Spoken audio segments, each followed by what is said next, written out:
Left സൈഡിൽ car കിടപ്പുണ്ടായിരുന്നു. അതുകൊണ്ടാണ് അവിടെ നമുക്ക് ഇറങ്ങി വരാൻ പറ്റാത്തത്. പിന്നെ അതുകൂടാതെ റൈറ്റ് സൈഡിലാണ് പുള്ളി കൊണ്ടുവന്ന് വട്ടം വെച്ചിരിക്കുക. ഓട്ടോ നല്ല ഒരു ചേട്ടൻ വന്നു, ഒരു ഓട്ടോ ചേട്ടൻ. ആ ചേട്ടൻ വന്നിട്ട് മാന്യമായിട്ട് പറഞ്ഞു, ചേട്ടൻ ഒന്ന് പുറകോട്ട് ഇറക്കി കൊടുത്താൽ ഈ വണ്ടി ഇറങ്ങി പോകില്ല. അങ്ങനെ ആ ചേട്ടൻ വന്ന് പുറകോട്ട് ഇറക്കാൻ പറഞ്ഞപ്പോൾ ആ ഓട്ടോ ചേട്ടൻ പുറകോട്ട്. ഇന്നത്തെ ക്ലാസ് കൊച്ചിയിലാണ്. അപ്പൊ കൊച്ചിയിൽ നിന്ന് കേൾക്കുമ്പോൾ നിങ്ങൾക്ക് അറിയാലോ റോഡ് എങ്ങനെയാണെന്നുള്ളത്. ഭയങ്കര തിരക്കാണ്. അപ്പൊ തിരക്കില്ലാത്ത സ്ഥലത്തൂടെ പോകാന്ന് പറഞ്ഞാൽ ഞങ്ങളൊരു പോക്കറ്റ് റോഡെല്ലാം കയറി സ്ട്രൈറ്റ് വന്നപ്പോൾ അവിടെ റോഡ് പണി നടക്കുന്നു. അങ്ങനെ റൈറ്റ് കട്ട് ചെയ്യണമെന്ന് പറയും. അപ്പൊ റൈറ്റ് കട്ട് ചെയ്യാൻ വേണ്ടി ഞങ്ങൾ കട്ട് ചെയ്ത് അതിനുശേഷം ഒരു തിരക്കിലോട്ട് വന്നപ്പോൾ ലെഫ്റ്റ് സൈഡിൽ വണ്ടി പാർക്ക് ചെയ്തിട്ടുണ്ട്. പിന്നെ അതുകൂടാതെ റൈറ്റ് സൈഡിലും വണ്ടി പാർക്ക് ചെയ്തിട്ടുണ്ട്.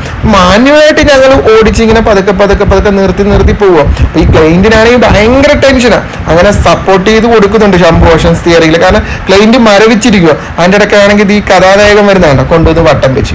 പിന്നെ അവിടെ ഒരു 1.5 മണിക്കൂർ ബ്ലോക്ക് ആക്കി. കാരണം പുള്ളി ഒരു വാശിപ്പുറത്ത് തന്നെ ഇരിക്കുവാണ്. ഒരു കാരണവശാലും ഒരടി പോലും പുറകോട്ട് ഇറങ്ങത്തില്ല എന്നുള്ള വാശിയിൽ. എന്താണെന്ന് ഞങ്ങൾക്ക് അറിയത്തില്ല. ഞങ്ങൾക്ക് ലെഫ്റ്റിലോട്ട് എടുക്കാൻ മതി. ലെഫ്റ്റ് സൈഡിൽ ഒരു വണ്ടി കിടപ്പുണ്ട്. അപ്പൊ ഈ ക്യാമറയിലൂടെ കാണത്തില്ല. തീർച്ചയായിട്ടും ഞങ്ങൾ വെളിയിൽ ഇറങ്ങുമ്പോൾ ആ ക്യാമറയിൽ കാണാൻ പറ്റും. പുള്ളി ഒരു 100 മീറ്റർ പോലും പുറകോട്ട് ഇറക്കിയാൽ തീർച്ചയായിട്ടും ഈ ബ്ലോക്ക് അവിടെ വരത്തില്ല. പുള്ളി അവിടെ തന്നെ നിൽക്കുക. ഈ ആരോ കാണുന്ന ആള് ഒരടി അനങ്ങുന്നില്ല. അവസാനം ശംഭു ആശാനും വിയർക്കാൻ തുടങ്ങി, നമ്മുടെ ക്ലൈന്റും വിയർക്കാൻ തുടങ്ങി. ഞാൻ ക്യാമറയിലൂടെ ഇങ്ങനെ തന്നെ നോക്കിക്കൊണ്ട് തന്നെ ഇരിക്കുക.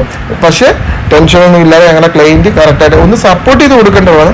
കറക്റ്റായിട്ട് തന്നെ കൈകാര്യം ചെയ്ത് അതിനുശേഷം ഞാൻ ഡോറ് ഇറങ്ങിയിട്ട് ചേട്ടനോട് ചോദിച്ചു, ചേട്ടാ എന്താ പ്രശ്നം? ഇത് വേണ്ട, ലെഫ്റ്റ് സൈഡിൽ കാറ് കിടപ്പുണ്ടായിരുന്നു. അതുകൊണ്ടാണ് അവിടെ നമുക്ക് ഇറങ്ങി വരാൻ പറ്റാത്തത്. പിന്നെ അതുകൂടാതെ റൈറ്റ് സൈഡിലാണ് പുള്ളി കൊണ്ടുവന്ന് വട്ടം വെച്ചിരിക്കുക. ഓട്ടോ നല്ല ഒരു ചേട്ടൻ വന്നു, ഒരു ഓട്ടോ ചേട്ടൻ. ആ ചേട്ടൻ വന്നിട്ട് മാന്യമായിട്ട് പറഞ്ഞു, ചേട്ടൻ ഒന്ന് പുറകോട്ട് ഇറക്കി കൊടുത്താൽ ഈ വണ്ടി ഇറങ്ങി പോകില്ല. അങ്ങനെ ആ ചേട്ടൻ വന്ന് പുറകോട്ട് ഇറക്കാൻ പറഞ്ഞപ്പോൾ ആ ഓട്ടോ ചേട്ടൻ പുറകോട്ട് ഇറങ്ങി. അതുവരെ ഒരു 10-15 മിനിറ്റോളം പുള്ളിക്കാരൻ അവിടെ തന്നെ വട്ടം വെച്ചിരിക്കുകയായിരുന്നു. പോകത്തില്ല എന്നുള്ള വാശി, അല്ലെങ്കിൽ കയറി ബാക്കിലോട്ട് എടുത്തില്ല എന്നുള്ള വാശി. ഓട്ടോച്ചേട്ടനെ കുറ്റം പറയുകയല്ല, നമ്മൾ ഒന്നാമതൊരു എൽബോർഡാണ്. പിന്നെ ഡ്രൈവറിനാണെങ്കിൽ കോൺഫിഡൻസ് കുറവാണ്. അപ്പോൾ ഒരു ടെൻഷൻ കണ്ട അവിടെ തന്നെ മുട്ടില്ല എന്നുള്ള രീതിയിലാണ് വരുന്നത്. അപ്പൊ ഇങ്ങനെയുള്ള സാഹചര്യങ്ങളിൽ ഓടിപ്പിക്കാനാണ് ഞങ്ങൾക്ക് ഏറ്റവും കൂടുതൽ ഇഷ്ടം.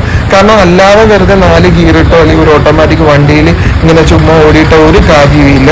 നമുക്ക് എപ്പോഴും ബ്ലോക്കും തിരക്കും ഉണ്ടെങ്കിൽ ഓടിപ്പിക്കാനും പഠിപ്പിക്കാനും ഒരുപാട് നമുക്ക് താല്പര്യം. വീണ്ടും ഞങ്ങൾ ആ ഒരു ബ്ലോക്കിലോട്ട് വീണ്ടും പോകുവാണ്. മാഡം ഒരു ടെൻഷനും ഇല്ലാതെ അത് കണ്ടില്ല. സ്റ്റിയറിംഗ് എല്ലാം രജനീകാന്ത് തിരിക്കുന്ന പോലെ തിരിക്കാം. അപ്പോൾ കൂടുതൽ തിരിച്ചു കയറാം. ശംഭുവാശം കയറി അതിനകത്തൊന്ന് സപ്പോർട്ട് ചെയ്ത് മാത്രം. അപ്പം ഒരുപാട് തിരക്കിൽ ഓടിച്ച് നമുക്കൊരു എക്സ്പീരിയൻസ് ആകുമ്പോൾ തീർച്ചയായിട്ടും തിരക്കില്ലാത്ത റോഡാണെങ്കിലും ചെറിയ പോക്കറ്റ് റോഡാണെങ്കിലും നമുക്ക് വണ്ടി എടുത്തുകൊണ്ട് പോകാൻ പറ്റും. അപ്പം ഞാൻ ഒരു കാരണവശാലും ഓട്ടോ ചേട്ടന്മാരെ ഒന്നും കുറ്റപ്പെടുത്തിയതല്ല.